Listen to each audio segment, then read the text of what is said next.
Suppose you আর পাপন, মনে করো তোমার নাম Papon. Now write a letter to your friend Babla informing him your exam preparation. এখন তোমার বন্ধু বাবলার নিকট তোমার পরীক্ষার প্রস্তুতি কেমন সেই বিষয়ে একটি চিঠি লেখো।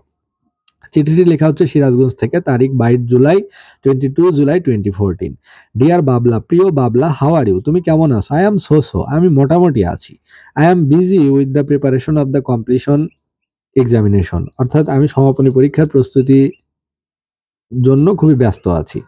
I have completed my preparation in all the subject, প্রায় সকল বিষয়ের প্রস্তুতি আমি সম্পন্ন করেছি। But still I am afraid of English and mathematics, কিন্তু এখনো আমি ইংরেজি এবং গণিত নিয়ে খুবই ভীত সন্ত্রস্ত। My cousin has come to our home from Dhaka, আমার এক খালাতো ভাই আমার বাড়িতে ঢাকা থেকে এসেছে। I can not study attentively, আমি ভালোভাবে মনোযোগ দিয়ে পড়তে পারছি না। হোয়াট অ্যাবাউট ইউ, তোমার ব্যাপার কি, তোমার ঘটনা কি? Tell me about your exam preparation, তোমার পরীক্ষার প্রস্তুতি কেমন চলছে এই বিষয়ে আমাকে চিঠিতে জানাও। Good wishes to you and your family, তোমার পরিবার এবং তোমার জন্য রইল শুভকামনা। হ্যাভ এ নাইস টাইম, তোমার সময় ভালো কাটুক। রিপ্লাই সুন, দ্রুত উত্তর দিও। With love, Papon. তো এটি পড়া হলো স্কলার্স পঞ্চম সমাপনী সহায়িকা এই বইটি থেকে।